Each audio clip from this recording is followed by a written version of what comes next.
shout on, pray on, we're gaining ground. Glory, hallelujah, the dead's alive and the lost is found. Glory, hallelujah.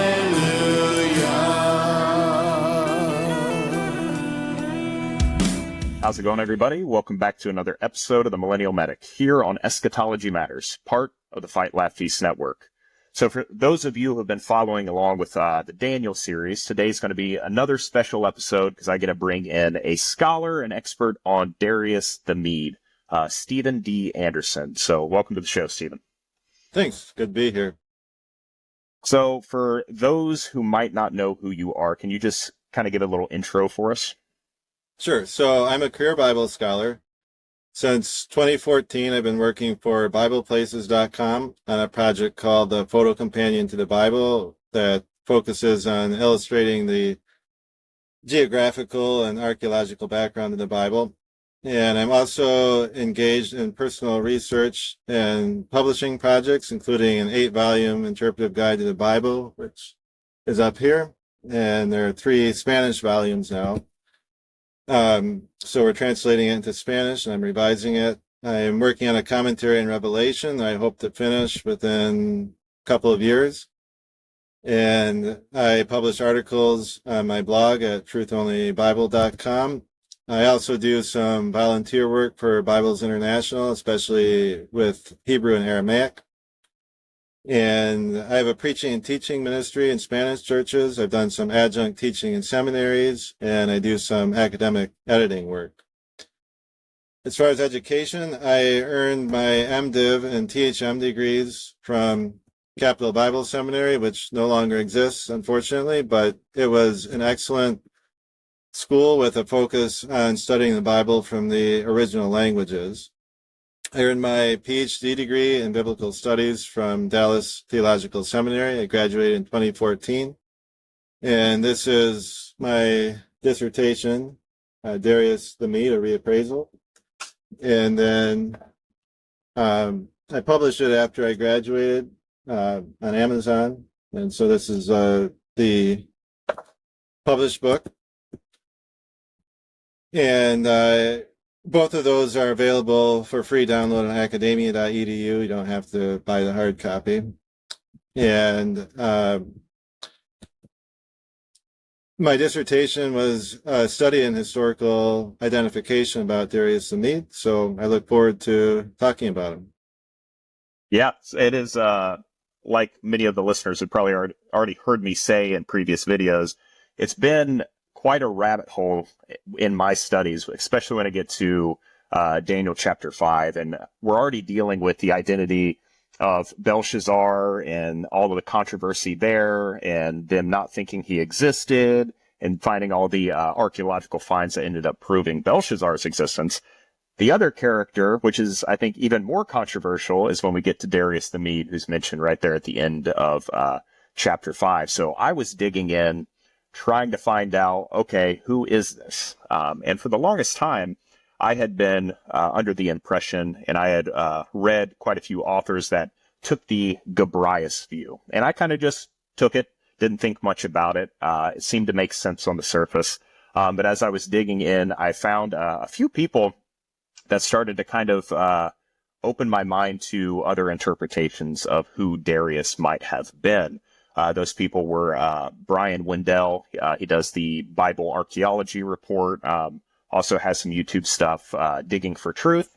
He led me to a gentleman named Roger C. Young, and I had a phone call with him, and he recommended me to you, and I was able to read your guys' article that you published together with the remembrance of Daniel's Darius the Mede and Berosus and Harpocration.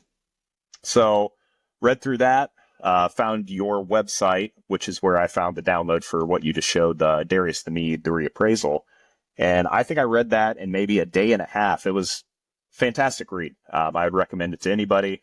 Head over to, you said it's available on Academia, right? Right. Also on my website at bible.truthonly.com. Yeah, and I think that's where I picked it up. So it was super interesting. I think your work is very convincing.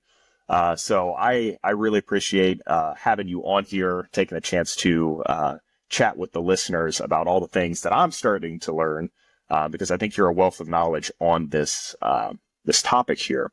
So, kind of getting into the topic, can you just explain to the listeners just the scriptural view of Darius the Mede? What does the Bible say about Darius the Mede?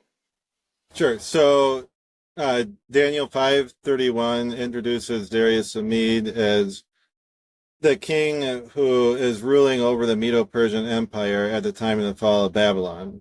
And then in Daniel 6, Darius the Mede is the famous king in the story of Daniel in the lion's den. He is tricked into issuing a decree that no one at the royal court can make a petition to any god or man but himself for 30 days. And he throws Daniel into the lion's den, but Daniel miraculously survives. And that confirms the reality of his God. And then Darius the Mede is mentioned a couple more times in the book of Daniel. In Daniel 9:1, Daniel talks about an event that occurred in the first year of Darius, the son of Ahasuerus, of the seed of the Medes. And that's just prior to the return from exile. And then Darius the Mede is also mentioned retrospectively in Daniel 11:1, which is in the context of a vision that occurred during the third year of Cyrus. And so Daniel presents Cyrus as reigning after a short reign of Darius the Mede over the combined Neo-Babylonian and Medo-Persian empires following the capture of Babylon. So, getting into the identity of Darius the Mede. So, we know a few things from just the biblical narrative, right? We have Belshazzar ruling as king in Babylon. We have him being slain, and then we move right into Darius the Mede. And then after Darius the Mede, like you said, we have that reign of Cyrus. So we know when he reigned, and we know that it says that he was Median, right? So what are some of the common views of who Darius the Mede might have been? Could you explain those for us? Sure. So the most common view among critics of the Bible, liberals, those who use higher criticism, secular scholars, is that Darius the Mede never existed. He is a fictional character. And that view has two motives behind it. There's a historical motive and a theological motive. So the historical motive is that there are extra-biblical sources that tell a version of the Cyrus story that does not recognize the existence of Darius the Mede, and especially the critics follow the Greek historian Herodotus. We'll say more about him later. And then there are some cuneiform texts that are cited as confirmation of what Herodotus says.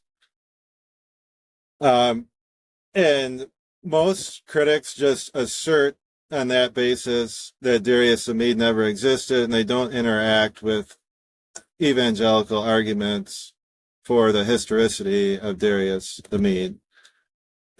Basically, the critics just dismiss the book of Daniel out of hand as an historical source.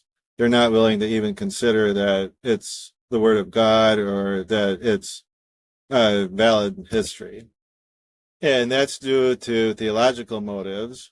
Because the book of Daniel contains prophecies in Daniel chapter 11 that everyone, even the critics, acknowledge that Daniel chapter 11 describes the whole history of the Seleucid Ptolemaic conflict up to the times of Antiochus IV. And so if you don't believe it's possible for God to reveal the future, you have to say, well, it must have been written after the fact.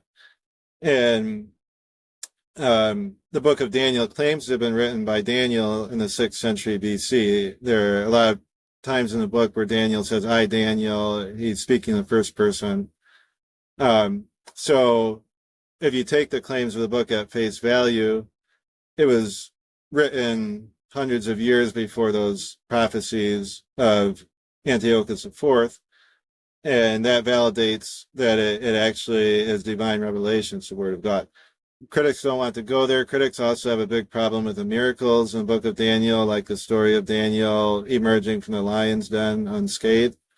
So in order to support their assertion that the book of Daniel was written hundreds of years after the events that it purports to describe, they have to try to find examples of historical errors in the book.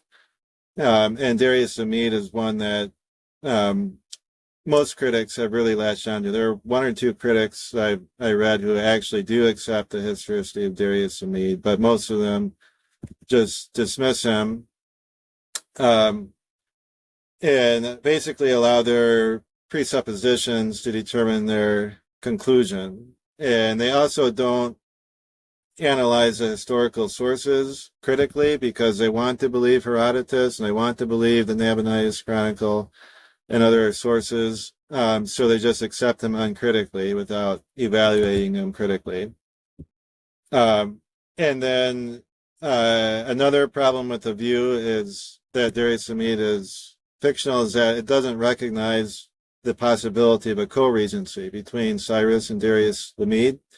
Co-regencies and alliances were very common in the ancient Near East. So just because there are texts that say Cyrus was reigning as king at the time of the fall of Babylon, that doesn't mean that there couldn't have been another king reigning along with him. That was common in the ancient Near East. It seems to be just like the Nabonidus and Belshazzar example as well. So if I just did another video with Bruce Gore, and we kind of went through that idea of how, you know, there was, for the longest time, the history ended with Nabonidus being king. And nobody accepted that Belshazzar even existed until you get down to some of the more recent discoveries, which said, you know, Nabonidus was writing a prayer which mentioned his crown prince. Belshazzar, it made sense of the history that showed that Nabonidus lived out his days in, was it Carmania? Am I saying that right? Right. Yeah, and yet the other history which said the king was slain inside the city that night. Well, it makes sense when you see that there was a co-regency between them, that one did die in the city and one did live his days out. So it seems to be very, very similar to what you're saying, just that idea of a co-regency. Right. In the contract text during the reign of Nabonidus, they're always dated by the reign of Nabonidus. They never mention Belshazzar. The book of Daniel dates a couple of visions by the reign of Belshazzar, which I would argue is more technically correct, but the contract texts have a commercial purpose, so they're not worried about technical accuracy. They never mention Belshazzar, but that doesn't mean he didn't exist. And we now know that, I mean, from extra biblical sources, we know that he did exist, and he was a co-regent with Nabonidus. So moving with this, right? So we have the secular view, right? Darius didn't exist. Well, what about the Christian views, right? What about the people who do accept the existence of Darius and are trying to pinpoint this identity? What are those theories? Sure. So from Josephus and Jerome all the way to the mid to late 19th century, the standard evangelical view identified Darius the Mede with a king called Cyaxares II in Xenophon's Cyropedia, and I'll say more about that later, but that was the standard view up until the mid-19th century. And then cuneiform inscriptions began to be discovered and deciphered in the mid-19th century.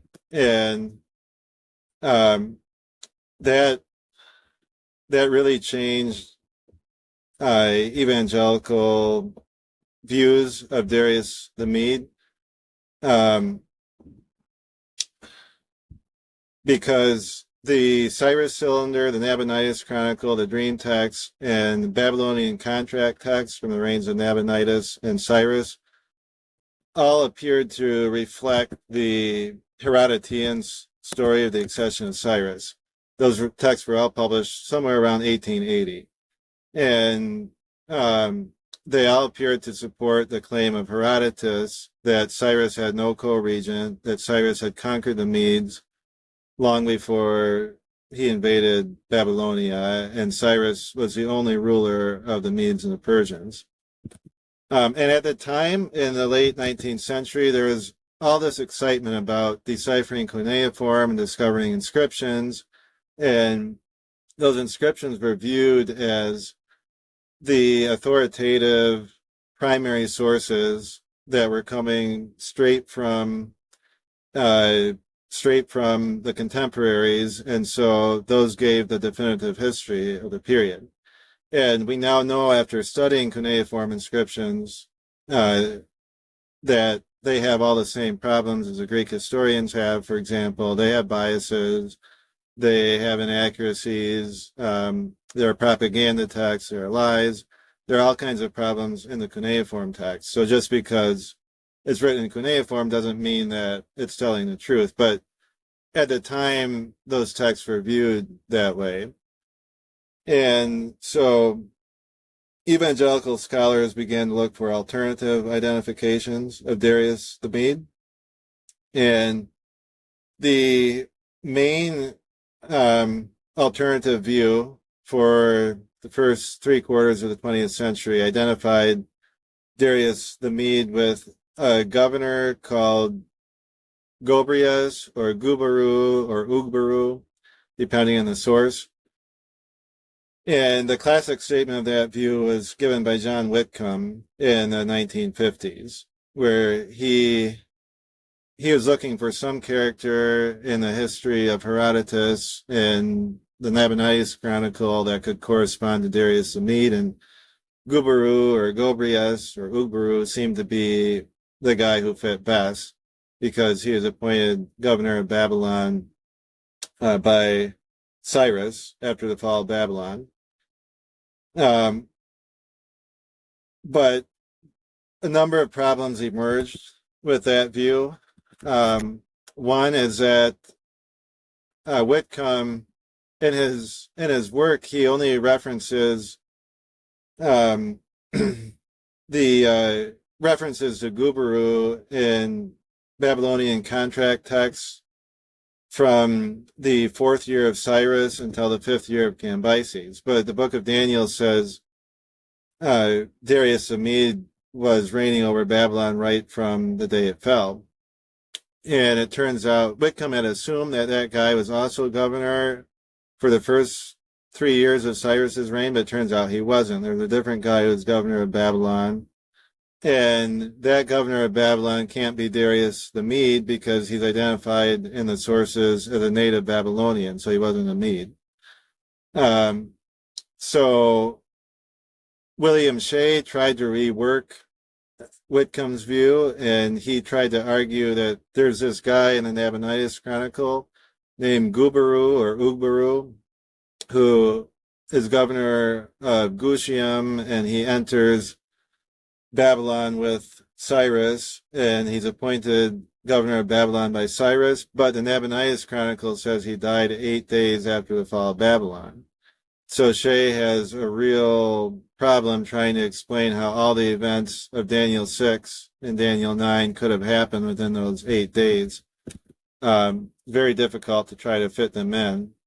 Yeah, I think that was extremely convincing for me. I think that's what really opened my mind to everything that you were presenting in the case that you're going to make on who you think it is. Because, like I said, I kind of just accepted the Gabrias view, and then looking at how the extra biblical sources talk about the short time frame that he lived after Babylon fell, doesn't seem like he could have done all of the things that the Bible said that Darius ended up doing between the lion's den, like you said, Daniel 9, Daniel 11, those things. It just doesn't seem to fit, as well as the fact that he was Babylonian, right? That is what you said? That he was, or is it the other guy? Yeah. The other guy who was governor of Babylon during the first 4 years of Cyrus was a native Babylonian. Xenophon says Gobrias was an Assyrian, by which he means a native of Babylonia. So that also doesn't fit. And Yeah, I think that's my yeah. I was going to say that's what I think I might have been reading, was that he also wasn't Median. Right. So again, he doesn't fit the time frame, and he also doesn't fit the nationality that was needed to be called the Mede, right? Right, but then there's also this huge problem within the book of Daniel, where in Daniel 6, Darius the Mede issues a decree that no one can make any petition to any god or man but himself for 30 days. And if he was a governor and Cyrus was a king, he would have lost his head if he made that decree. In the ancient Near East, kings did not tolerate anyone trying to usurp their authority. So he can't be a governor. He has to be someone who is the absolute sovereign, which is the way the book of Daniel presents him. And along that same line, isn't it Berosus who talks about the story of Cyrus giving land to Nabonidus, and Darius ends up taking a portion of that land for himself, which is kind of seems to be what you were also saying there, like the authority that he would need to kind of overstep Cyrus and say, no, I'm going to take this land. You can give the rest to Nabonidus. Seems to make sense, too, that he wouldn't simply be a governor, because what governor would be able to stand up to Cyrus and say, hold on a second, I'm going to take that? Right. Just doesn't really seem to fit. So, yeah, I think the Gabrias view, just on those simple things, seems to kind of fall very short. It doesn't seem to meet up to the standards you would need to be identified as this Darius the Mede. So right. Another view is Darius is another name for Cyrus, correct? Right. Yeah, that view. Yeah, that view was developed by D.J. Wiseman in the 1960s in response to the problems with identifying Darius the Mede as Gubaru. Identifying Darius the Mede with Cyrus eliminates a lot of problems, because then you have a guy who's an absolute sovereign. He could issue a decree like the one in Daniel 6, and that would fit with Herodotus, it would fit with the Nabonidus Chronicle, portraying Cyrus as king from the day Babylon fell. So it seemed like an attractive theory, and it was popular with evangelical scholars in the last half of the 20th century after Wiseman wrote in 1965.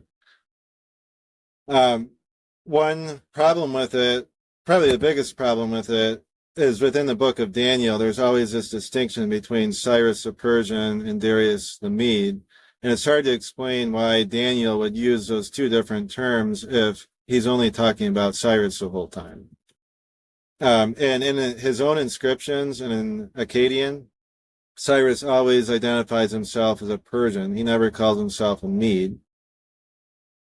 And another big problem is Daniel 5:31 says Darius the Mede was about 62 years old when Babylon fell. And all the sources, Herodotus, Xenophon, and the Cylinder of Nabonidus, indicate that Cyrus was much younger than that when Babylon fell. And then another problem with that view is that it just accepts uncritically the whole history of Herodotus and the sources that support him, and it does not acknowledge that there are problems with that view, and there are other sources that tell a different story of the accession of Cyrus and the fall of Babylon, and the relationship between the Medes and the Persians, and that other story may be historically better. So I was going to ask a question here. Sure. You mentioned Cyrus being Persian, right? Wouldn't he also be Median, though? Wasn't he his mother given to a Persian prince, Cambyses, correct? Correct. So Astyages had a daughter he gave to Cambyses, and Cyrus was the son. So could he claim, or is it mostly always through the familial, or sorry, the patriarchal side, the fatherly line that you would claim your heritage Sure. from. Sure. So when the Medes and the Persians formed an alliance, the way alliances were typically formed in the ancient Near East was through marriage. So the Median king Astyages gave his daughter Mandane in marriage to the Persian king Cambyses I, was the father of Cyrus, and then Cyrus was the son of Cambyses I and Mandane. So Cyrus's mother was a Median princess.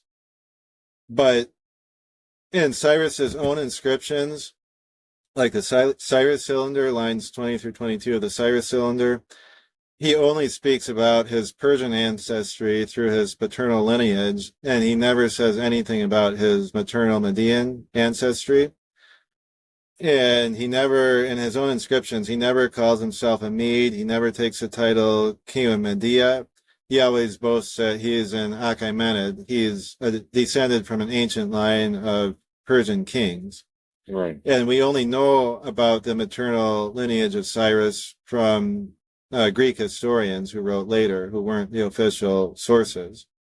Then also in the book of Daniel, Daniel always calls Cyrus the Persian. So that seems to indicate that officially Cyrus only counted his lineage through the paternal line, and he would not have called himself a Mede. Okay. So the story of Cyrus is obviously this grand story, right? Can you kind of explain a little bit of the commonly viewed history of Cyrus and start from there? Sure. So the story in Herodotus is that Cyrus and actually all the Persians were vassals of the Medes, and Cyrus leads a rebellion against the Medes and beats them in battle. He overthrows them, sacks Ecbatana, perhaps, depending on the source, and then he deposes Astyages, and the Persians began to rule the Medes. So there never is a co-regency between the Medes and the Persians, and Cyrus leads all the conquests of Lydia and then Babylonia, and he's always a great king with no co-regent. The sources that tell that story have a lot of contradictions between them. For example, they all give a different date for the accession of Cyrus, or for the date that Cyrus overthrows the Medes, and every source that tells the story gives a different date, and they differ a lot in the details as to whether Cyrus attacked Astyages or Astyages attacked Cyrus, and then what Cyrus does with Astyages afterwards. And all those differences in the details are important because it seems to show that there was a fictional story that was created and the details were filled in. There's like this basic core storyline, people are filling in, making up the details, and the details were made up differently in different sources. And the story presented in Xenophon and in Cyropedia, which I have right here. This is the Loeb edition of the Cyropedia of Xenophon.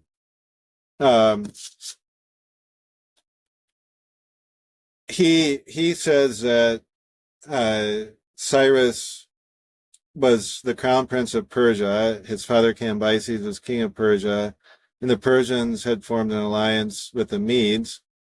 And when Astyages died, his son Cyaxares II, who was the uncle of Cyrus, became king. And the Medes and the Persians had formed this coalition to try to oppose Babylon and prevent Babylonian expansion. And Cyrus ends up leading the combined Medo-Persian army. So Cyrus does lead the conquest of Lydia. He does lead the conquest of Babylonia. But during that whole time, he has to keep answering to the Median king. And conferring with him about their plans and deferring to him as the as his superior within the Medo-Persian alliance. And then according to Xenophon, after Cyrus conquered Babylon, when he returned to Media, the Median king Cyaxares offered to give Cyrus his daughter in marriage and all of Media as a dowry because he did not have a male heir. And so when Cyaxares died 2 years after the fall of Babylon, Cyrus inherited the Median Empire and he became king of both Persia and Media. But the Persians and Medes continued to be allies. So the Medes were not subjects of the Persians. They were co-equals with the Persians, but the king was actually Persian. So now we're kind of bleeding into your view of who Yes. Darius the Mede was. So other things I was thinking of real quick before we jump into that is the other kind of grand stories of Cyrus, right? There was a lot of mythology, right, in how Cyrus came to be. Can you explain that story to us? The story of how was it Astyages had a vision of Cyrus? Yeah, that's told in a couple different places, in Herodotus and also in what's called the dream text or the Separ cylinder. And Herodotus's account of the birth and upbringing of Cyrus is widely regarded as mythical. He says that Astyages had 2 obscene dreams to the effect that his daughter's offspring would supplant him as king. And after his daughter had married a Persian man, Astyages tried to kill her firstborn son to prevent the dreams from being fulfilled. But a stillborn child was substituted for Cyrus. So Astyages got the wrong baby. And then Cyrus was raised by a herdsman's family. And when Cyrus grew up, Astyages discovered that he had been tricked. And he tried to take revenge, but when the Persians found out who Cyrus was, they welcomed him, they hailed him as their leader, and then the official who had tricked Astyages into executing the wrong baby incited the Persians to revolt, and when Astyages sent an army against Cyrus to quell the revolt, Cyrus defeated the army and subjugated the Medes. But you have in that story these dreams, you have miracles, and that fits very well with one of the themes in Herodotus, which is that there's an element of the divine that's directing historical events. And so throughout his narratives, Herodotus is mentioning oracles, what oracles said, or some kind of miraculous happening, or dreams, or things like that. And Herodotus actually says, before he introduces the story of Cyrus, there are 3 other stories of the origins of Cyrus that I could tell. But he doesn't tell those other 3, he only tells us one. But that shows that his story was not the only one out there. There were 3 other versions out there. And you would take this story as Cyrus's kind of own propaganda, would you not? Yes. So Cyrus is widely recognized as a master of propaganda.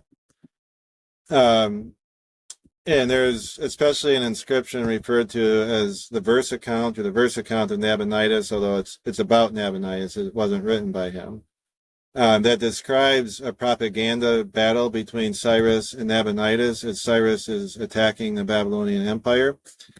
And Cyrus specifically states that he destroyed all of Nabonidus's propaganda inscriptions. He said as he was invading Babylonia, he was smashing these inscriptions of Nabonidus, where Nabonidus was making these boasts against Cyrus.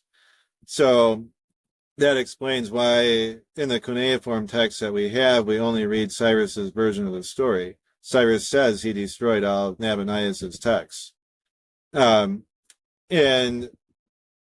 Cyrus had a problem, which was convincing the Babylonians that he was a legitimate ruler. He's conquering their cities, conquering their empire. Of course, they don't want to be ruled by an outsider. So how does he convince them that he's actually a good guy and they should accept him as their king? And the way he does that is he argues that Nabonidus had acted impiously by attempting to elevate the moon god Sin over Marduk in the Babylonian pantheon, and that had enraged Marduk. And so Marduk raised up Cyrus to restore Marduk to his rightful worship in Babylon. And as part of that story, Cyrus wants to be careful not to say that he is acting in behalf of the Medes. He was only acting in behalf of Marduk, because the Medes were ancient enemies of the Babylonians. So Cyrus made the claim after Darius the Mede died. Cyrus made the claim that he had conquered the Medes and overthrown Astyages. And so he's actually an outsider. He's like this objective third party who wasn't part of the conflict between the Medes and Babylon. And the only reason he got involved was because Marduk was enraged by Nabonidus, not worshiping him as he should have, and he raised up Cyrus to restore Nabonidus' worship.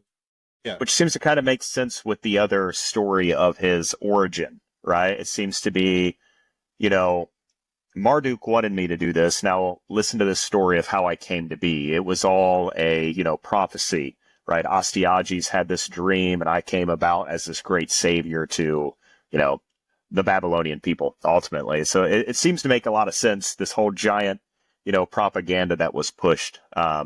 So we have this story, right, of Cyrus supposedly conquering Astyages in the Medians.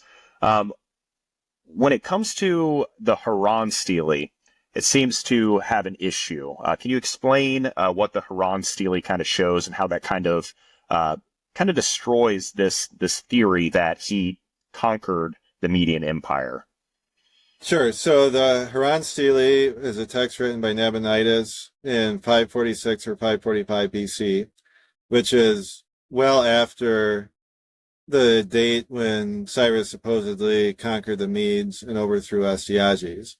And in that text, Nabonidus lists his enemies, and he lists the king of the Medes, and doesn't say anything about the Persians. So if Cyrus had already conquered the Medes, and there was no king of the Medes, there was only a Persian king who was the Babylonian king's leading enemy, he should have mentioned the king of Persia or the king of Anshan. Instead, he just mentions the king of the Medes. So that seems to indicate that there was a Medo-Persian alliance, and the king of the Medes was the highest ruler in that alliance. Yeah, and I find that to be really convincing. It would make no sense for them to mention so many years after this kingdom of the Medes if that kingdom didn't really even exist anymore, because Cyrus conquered them all those years before, and it's just the Persian kingdom at that point, right? Right. So we kind of already started to touch on it a little bit. We have combated the idea that Darius didn't exist. We've combated the idea that it's Gobryas. You've combated the idea that it's Cyrus. So now moving into who you think Darius actually was, and kind of tying all of this history together. Can you go ahead and take us there? Right. So I believe that Darius the Mede is to be identified with the Median king Cyaxares II, who Xenophon describes as sharing power with Cyrus until Cyaxares' death about 2 years after the fall of Babylon. And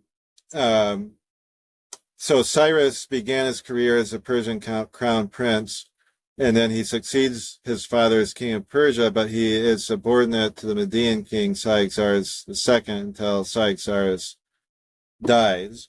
And there is evidence from other ancient sources, apart from the book of Daniel, that Darius was the throne name of Cyaxares II. So you already mentioned the Babylonian historian Berosus, who wrote a highly respected history of Babylon called the Babyloniaca that only survives in fragments. But he mentions in his narrative of the fall of Babylon something about King Darius and King Darius taking part of Carmania for himself. And there's not enough of Berosus left to know exactly what else he says about King Darius, but that mention of King Darius in the context of the fall of Babylon doesn't fit with Herodotus, and it can really only be explained if Xenophon Cyaxares II took Darius as a throne name. So that is an issue with all the Median and Persian kings. They had a given name and they had a throne name. And sometimes we only know what the king's given name was, and we don't know his throne name, or sometimes we only know the throne name and not his given name. And there are sources that use the throne name, there are sources that use the given name. So I would argue that Cyaxares II was the personal name of the last Median king, but his throne name was Darius. And you said earlier, kind of just tying this in again for the listeners, you have Astyages, who is the king of the Medes. He has a son named Cyaxares II, and his daughter, which I didn't catch her name again. Mandane.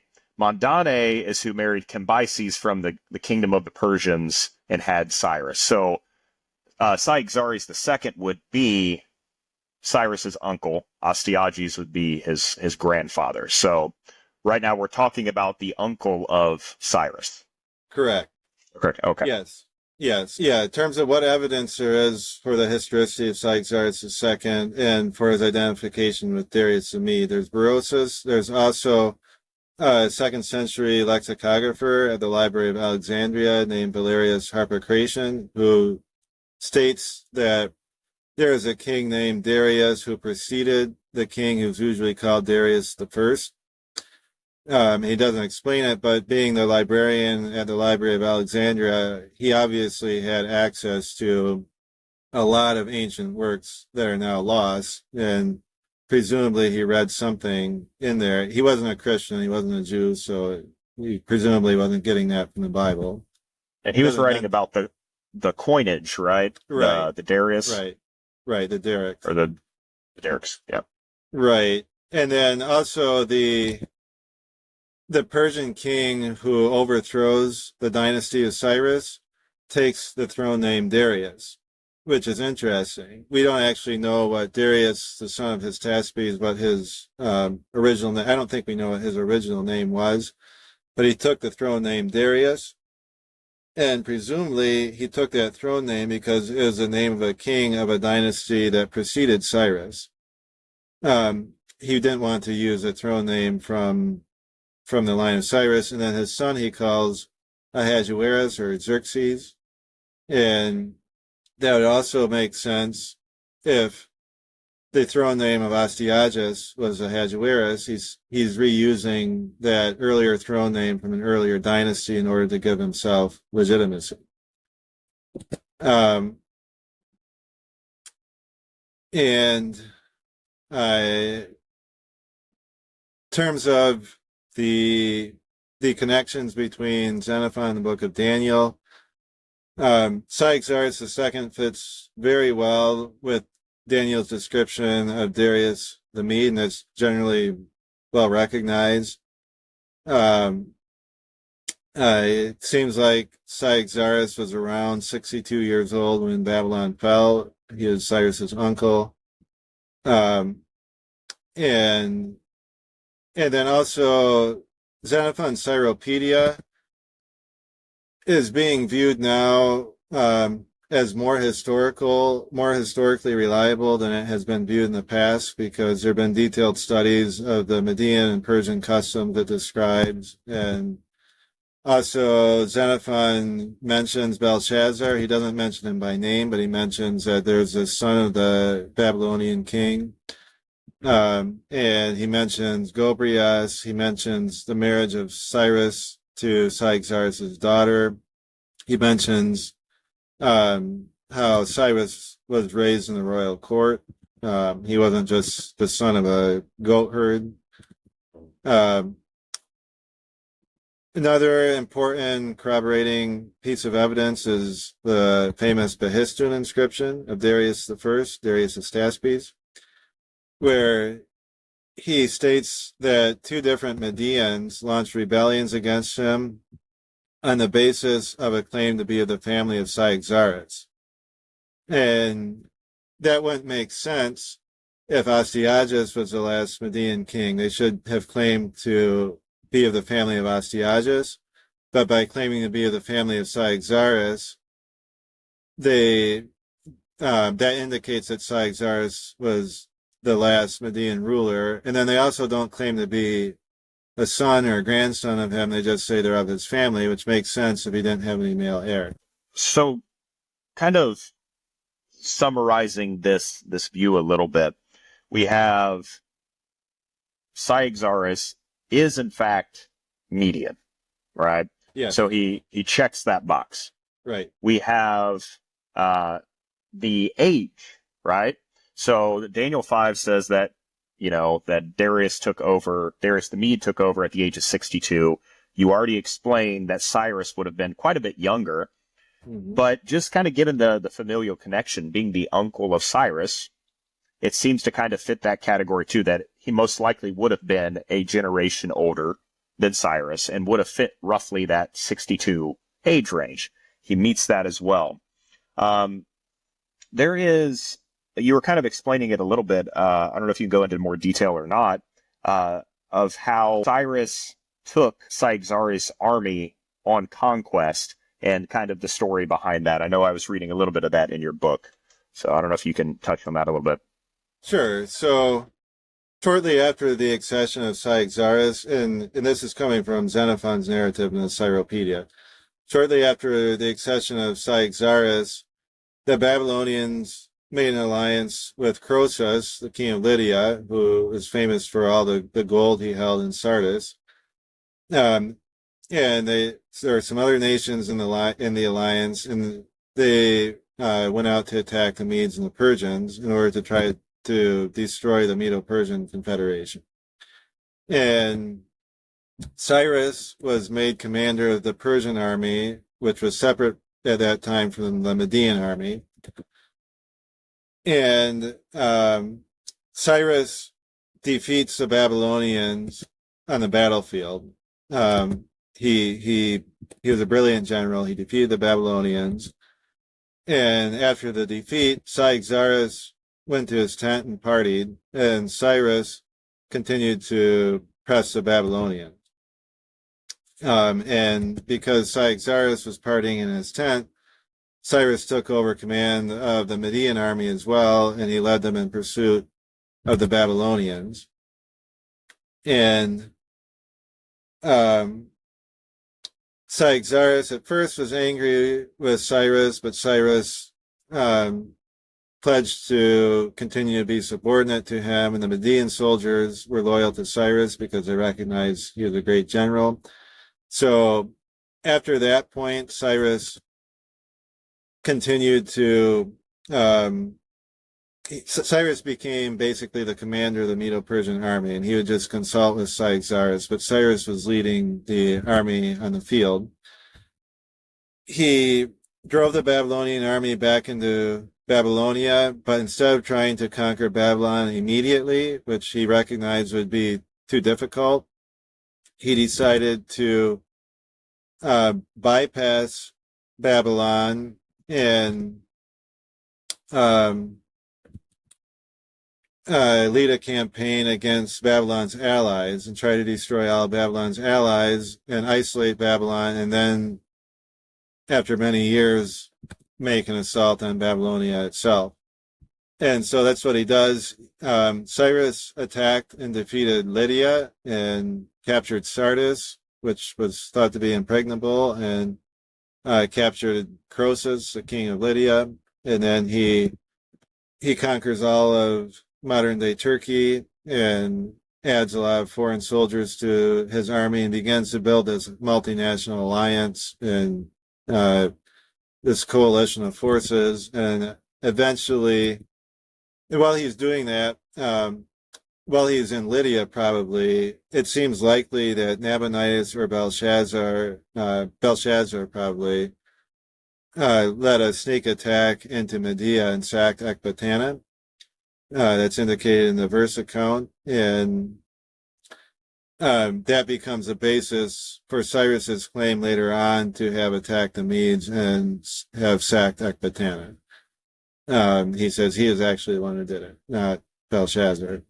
And so after gathering this coalition, Cyrus finally feels strong enough to take Babylon. And when he finally invades Babylonia, the invasion proceeds very rapidly, and he ends up taking Babylon by diverting the Euphrates River and attacking underneath the riverbed on the night of a feast, which is described in Daniel chapter 5. And Babylon falls just suddenly and unexpectedly. So we have what you explained, a clear distinction between the army of the Medes and the army of the Persians, right? Cyrus kind of led that kind of coalition between them to go out on conquest. But it seems, like you said, he was subordinate to the king of the Medes, who had been Cyaxares at the time. So again, it kind of checks off that box of the other extra biblical sources that mentioned how Cyaxares could have said to Cyrus, no, I take this land of Carmania. You're not giving this portion to Nabonidus, but I will take it. It also makes sense in the biblical narrative as to why Darius took over and not Cyrus right away until Darius or Cyaxares would have passed, and then Cyrus would come in and be ruler after that. So you kind of touched on it a little bit in the very beginning. You're saying that this view was the commonly held view pretty much from, you said, Jerome up to Calvin and up even into, you said, the 18th or 19th century? Right. Kyle is the last major commentator in the 19th century who argued for that view. Okay. So you were mentioning some of the discoveries of the cuneiform text is kind of what started to sway people in a different direction, and you've kind of been making that argument. Is it that they seem to be just being misled by the propaganda texts into believing that story of Cyrus and Astyages, that Cyrus conquered Astyages, and they're kind of building out from that propaganda story? Am I understanding you? Right. And then also leading up to the cuneiform discoveries was the rise of higher criticism and liberalism in academia. And so even before the cuneiform texts were discovered, the critics were very strongly attacking the book of Daniel, and evangelicals were under heavy pressure. And so the critics had attacked the historicity of Belshazzar because Belshazzar is not named by any of the Greek historians, and the historicity of Darius the Mede. And it turns out Belshazzar is mentioned by name in cuneiform texts, and so they embarrassingly had to drop that criticism. Sure. But when the cuneiform texts that appeared to support Herodotus were discovered, the critics jumped on that, and they said this proves that Herodotus is right, and evangelicals were just under such heavy pressure, they didn't feel like they had a good argument to respond. But there's also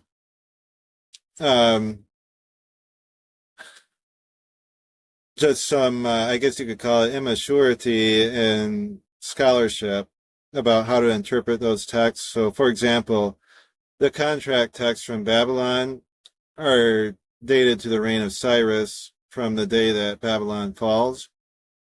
And that was taken as proof positive that Darius never existed. Well, the problem is co-regencies were common in the ancient Near East, and the contract text might only mention one king. There could be two or even three kings reigning together as co-regents, and the contract text just picked one of them to write the date by.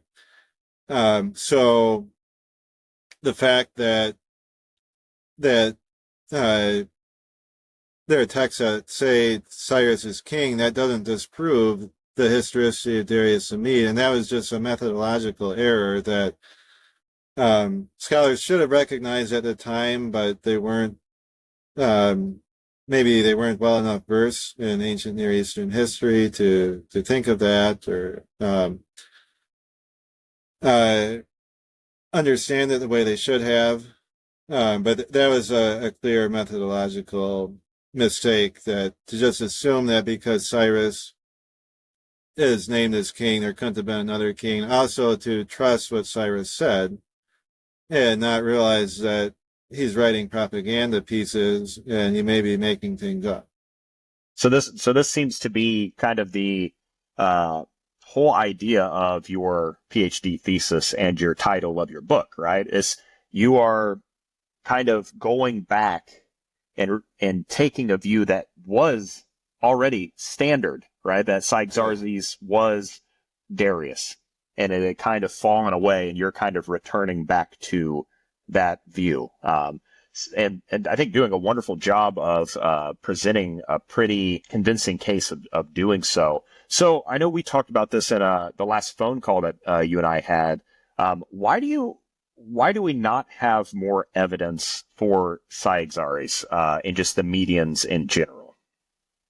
Yeah, and you could also ask why is the identity of Darius the Mede debated? What's the problem? And the problem has to do with extra biblical literature and archaeology. So within the book of Daniel, there are no internal contradictions in the book of Daniel, but there's a problem of identifying who is Darius the Mede in the extra biblical sources.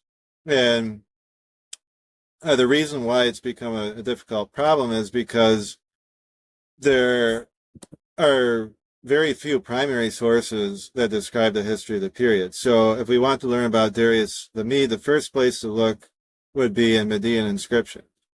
But to date, there have not been any Median inscriptions discovered, nothing in the Median language. And the capital of the Medes, which is called Ecbatana in the Bible, or it's a modern city of Hamadan in Iran, has never been excavated because there's the modern city there, and you'd have to dig up the city to excavate. So the palace of the Medes, nobody questions that the Medes had a palace there, but it's never been excavated. And maybe there are texts there, but nothing has been discovered to date. So without any Median inscriptions, you'd want to look for Persian inscriptions from the time of Cyrus. And again, there isn't anything. There may be 3 short inscriptions that just mention Cyrus's name in Persian, but the first lengthy Persian inscription that we have is from the reign of Darius Hystaspes. So we can't go to Persian sources. So the next place we could go outside the Bible is cuneiform texts from Mesopotamia. And there are some cuneiform texts that speak about the fall of Babylon, the accession of Cyrus, but they don't give a narrative history. They just give bits and pieces, and you have to try to put it together. And then the texts have problems. There are contradictions between them. There's bias. And Cyrus states that he destroyed the inscriptions of Nabonidus, although maybe this is a good time to mention that in 2021, there is an inscription, a 26-line cuneiform inscription of Nabonidus discovered in northern Saudi Arabia, and it still hasn't been published. Scholars are still analyzing it, so we'll see what it says, but it could be interesting. It might be hopefully it identifies Darius the Mede. That'd be great. yeah. Maybe that's why they're waiting so long to publish it. Some of Nabonidus' inscriptions just talk about dedicating a temple, or it's a hymn to the moon god or something. But if he talks about history, that will really be interesting. That would be really cool.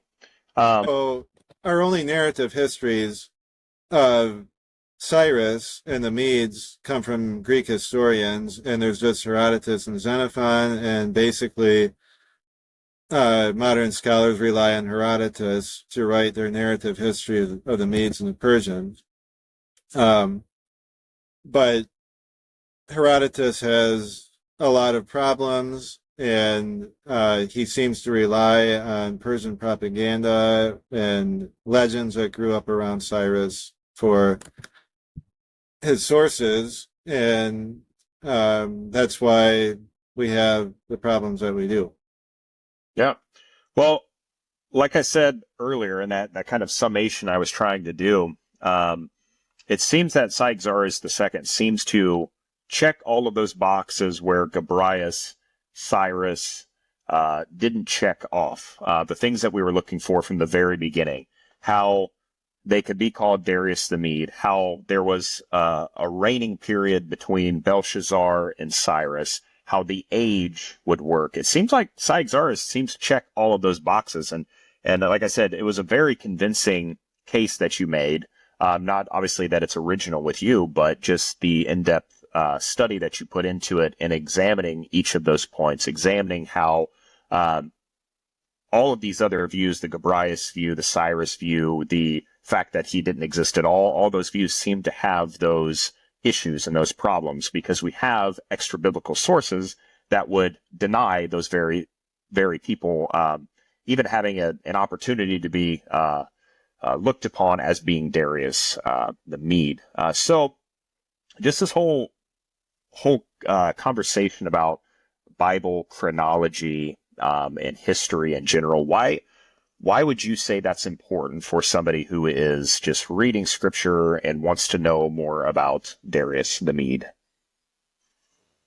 Sure. So speaking in general about chronology is needed to give a framework for history. So without chronology, we can't connect historical events with each other. We can't put them in a historical context. So the Bible gives chronological indicators all the way, starting in the book of Genesis, to try to contextualize events and show how they relate to each other.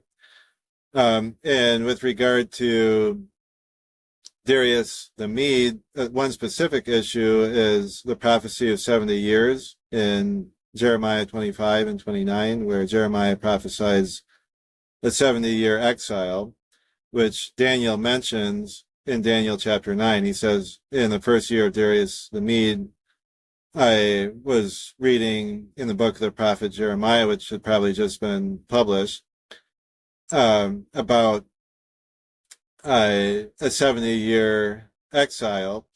And Daniel realized that the 70 years was almost up, because Daniel was deported to Babylon in the year 605 BC. So 70 years after 605 BC would be the year 536. Babylon fell in the year 539 BC. And so Daniel prays in Daniel chapter 9 for the restoration of his people and for the future of his people. And so that's actually one argument that I make for identifying Darius the Mede with Cyaxares. If Cyrus is identified as Darius the Mede, or Gobryas is identified as Darius the Mede, then you would have the first year of Cyrus in 539 or 538 BC, and it's not exactly 70 years for the exile. But if Cyaxares II reigns for 2 years after the fall of Babylon, then that puts the first year of Cyrus around 536 BC, and you do have exactly 70 years for the exile between 605 and 536 BC. So yeah, I find the same thing, right? Chronology has been super important for me recently. Not that it ever wasn't, but it's come to my attention more recently when it comes to just figuring out what in the world's going on in the grander scheme of things, how these books relate to each other, helpful with just understanding prophecy, seeing how things are fulfilled. I mean, even just looking at the prophecies of Christ up until Christ coming, right? Like that involves chronology. It involves, the genealogy going down from, David to Christ or whatever it may be. It seems to be such an important topic to give you as full as you can understanding of the biblical story. So one thing that I've really enjoyed with talking to you, and it seems like your methodology, you seem to heavily rely on exegesis and everything flowing out from there, right? Outside of a lot of people who might start with the extra biblical sources and try to impose that onto the scripture to find out who Darius the Mede is. A lot of your methodology is starting from, okay, this is what the Bible says about Darius the Mede. This is the criteria for Darius the Mede, and who in the extra biblical sources seems to fit this criteria. So can you maybe talk a little bit about that and kind of what kind of drives that methodology? Sure. So I believe that as Bible scholars, our method should be faith-seeking understanding. We need to start with faith in the Bible as the Word of God. And that doesn't mean that we shouldn't analyze the extra-biblical sources honestly, but it means that the Bible should guide our research. The Bible is the key that unlocks reality or the key to understanding reality. So we're going to find solutions much more quickly and accurately if we start with the Bible and then we use the Bible to analyze the fallible extra-biblical sources. And we don't need to fear what we're going to find when we start investigating, because when the evidence is analyzed honestly, in the end, it's always going to back up what the Bible says. And of course, some people say that's bias, and in the foreword to my book, I address the issue of bias. But basically, it's a fallacy to assume that it's possible to conduct a historical or archaeological investigation without a worldview. Every one of us is wearing glasses that we use to view the world. And so it's important to have the right set of glasses. We can't avoid having a worldview. We're going to have a worldview, and it's important to have the right one, to have the right set of glasses, and that means to have a biblical worldview.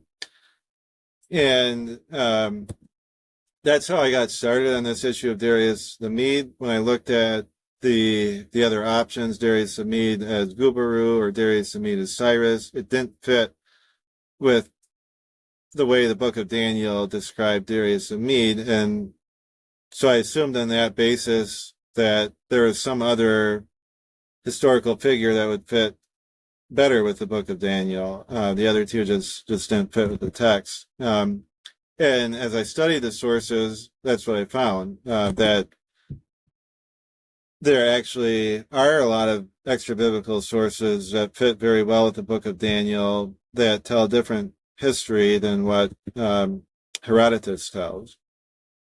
And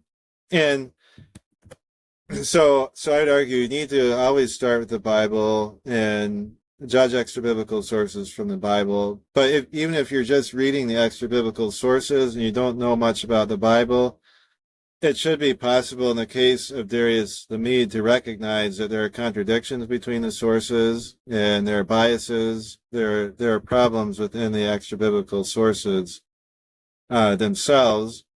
And you have Herodotus himself saying that I'm able to present 3 other versions of the Cyrus story.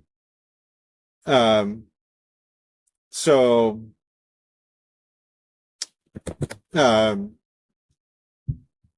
I'd say start with the Bible, and judge everything by the Bible. Don't try to start with secular assumptions, excluding your faith. But when you analyze the extra biblical sources honestly, in the end, they are going to paint a picture that aligns with the Bible. Not every extra biblical source, of course, will support the Bible, but you look at the evidence as a whole and try to put it all together, you'll come out with a narrative that is in conformity with Scripture. Yeah, I think that's something that, like you mentioned, with new research and whatnot going on, or continued research going on with Darius the Mede, that kind of excites me when looking at the whole chronological picture. I hope to see that day when the extra biblical sources finally admit, okay, Darius did exist, and this is who it is, because I was totally unaware of the Belshazzar kind of controversy. I'm new to that idea as well, and that was even cool reading through, like, wow, nobody seemed to believe that he existed. Now extra biblical sources are up to date with it, saying, yep, he absolutely did. Nobody can really deny that. I'm assuming and hoping one day that it's going to get to the point where Darius is the same. Like you said, it's kind of an interesting thing, because we have an area that we could excavate if people didn't live right on top of it, right? There's obviously moral and ethical issues. You can't just tear up people's homes. I wouldn't want somebody excavating my house, so I get it. But it's exciting to think about the all of the material that could be out there. So is there any, besides that, is there any other current research that you know of that's going on with Darius specifically, or are you doing any current research on Darius? Sure. So I try to keep up with what other people are doing. And I actually, to be honest, I underestimated evangelical scholarship on the issue. That I thought that scholars would just continue to say, well, we don't really know who Darius is, or they wouldn't have much interest. But there's been a lot of interest in my dissertation and resurrecting this theory of Cyaxares II as Darius the Mede. And it seems like evangelicals really were looking for a better theory, and it's one that has resonated with a lot of scholars. So there are some scholars who've written things on Darius the Mede based on what I wrote. So you mentioned Roger Young, also Benjamin Noonan, Kirk McGregor, Paul Tanner, even John Goldingay. And then a couple of years ago, there's a scholar at the University of Tehran, an archaeologist at the University of Tehran, who translated my book into Persian Farsi, and he published it in Iran. He published the Persian translation in Iran, which is really good, because Iran is where all the Median and Persian ruins are, and that's their historic culture. And I know my book is being used in the archaeology department at the University of Tehran, so hopefully they'll find something or do some research that sheds some more light on the issue. There's also the ongoing German-Saudi excavations in Tema in Saudi Arabia, where Nabonidus spent 10 years. And there are just continually new archaeological discoveries being found and published. So something is going to come out that will shed more light in the history of the period, and we'll have to wait and see what that is. Yeah, it seems, I mean, from my viewpoint, kind of looking at your work and what seems to be unique about it, not in the sense that you were the one who came up with the idea, but it seems to be in one area, you're questioning the Cyrus text, right? The cuneiform text as potential propaganda from Cyrus, whereas that's something that they were doing prior to. Like, I can't imagine that that's what John Calvin or Jerome were doing, saying, hey, all these texts from Cyrus were propaganda texts. So it seems to be something unique to our time that we can kind of look back and say, hey, yeah, we have all these documents and all of these cuneiform texts, but a lot of these don't seem to be telling the true story. They seem to be propaganda. So we need to go back and reevaluate them again and not just accept them because they're old or just because they're cuneiform. So at least from my perspective, that seems to kind of be the real unique thing about your work is calling into question all of the texts that were so widely accepted and so quickly accepted. Right. So I am going back to an older view, but my work was the first work that really reanalyzed all the cuneiform texts that have been discovered since Kyle made his arguments for identifying Cyaxares with Darius the Mede in the mid-19th century, trying to put it all together with a comprehensive analysis of all the texts that are now available and explaining the discrepancy between the texts. Because whether you take the view that Herodotus is generally right or Xenophon is generally right, you have to try to explain the discrepancies between the texts. There's also another important text is the Persae from the Greek tragic dramatist Aeschylus, who wrote before Herodotus, and he mentions the Medo-Persian Confederation and this other king who preceded Cyrus. So trying to put all those things together and reanalyze them and draw up a narrative of how these different stories were produced and how we should evaluate them now. Yeah, so I mean, like I said, I'm new to the whole thing, but I can see the large benefit of a work like this, and like I said, I've benefited greatly. You have convinced me, at least, of the Cyaxares the second view, and I hope that others will, after watching this, start digging into it a little bit more. Maybe going and downloading your work. I highly recommend that. And just digging into the conversation in general and starting to question, okay, well, what has the common view been, right? And seeing the change in view and just going back and actually examining it and not just accepting it because it's the commonly accepted view. So you have your PhD thesis paper, you said. You have your book. You have your blog articles. Can you just say one more time where people can find those? Sure. So my website is bible.truthonly.com and my blog is truthonlybible.com. And then I also have a lot of articles on my academia.edu page, which is linked to from either the About page on my blog or on my website. And I don't know if in the video description on YouTube or a pinned comment, you could put direct links to some of my articles or books. But yep, I can definitely do that. Everything is free for download, and you could also buy a hard copy of the book on Amazon. All right. And quick to mention, I thought it was something really unique you told me last time. You said you have one of the, if not one of the largest source of Aramaic material, you said, behind you?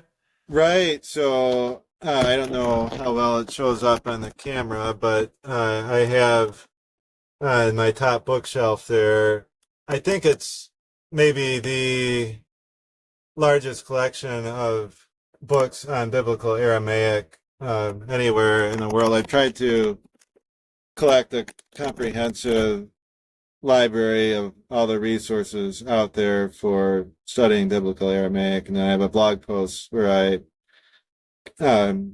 comment on the resources and categorize them. Yeah, I thought that was super interesting, so I thought I'd point it out because I watched. You also had a interview on Daily Dose of Aramaic. I found it. You sent it to me, but if you just looked up your name and Daily Dose of Aramaic, it should pop up. I thought was pretty interesting, so I thought I'd give that a little shout out as well. Sure. Yeah. Thank you. All right. So, do you have anything else that you would want to say to the listeners before we get off here? No, I'm just happy for the opportunity to talk about Darius the Mede and hope that people will have an open mind. And I'm happy to have this video on YouTube. I'm more of a guy who writes books and articles rather than a guy who does videos. And so I'm sure there are a lot of videos about Darius the Mede on YouTube, and probably a lot that are trying to destroy my view or destroy the book of Daniel. So really glad that you're doing this, and I hope the video gets a lot of views. I agree. Like I said, I appreciate you taking the time to chat with me. I'm really thankful to people like Roger C. Young to kind of point you and your work out to me. It has been, a tremendous help. You had also mentioned you have you're going to say it one more time, the interpretive guide to Daniel. Yes. So that is in this book, my interpretive guide to the minor prophets. And hopefully I'll be publishing an updated edition of this book relatively soon. But I have in here an interpretive guide to Daniel, and that's also available for free download from my website. So I have a long section here where I talk about the date of the book of Daniel and responding to the critical view that the book of Daniel is written around 165 BC. And I could talk about that for a while. Well, I will let you know that I'm definitely going to be referencing that quite a bit as I continue to walk through this Daniel series. It's been something that's been really helpful for me, and I hope the listeners have been enjoying it. And I know that anybody who listens to this and maybe nerds out like maybe me and you are doing in terms of Bible chronology will enjoy it. I think get something really beneficial out of it. So like I said, again, I appreciate you taking the time. I'm looking forward to some of your future work. Like you said, you're working on some stuff with that and Revelation. So excited to see what the future holds for you as well. So thank you for taking the time to spend with me and the channel. And if that's all you have, that's all I have. So until next time, God bless.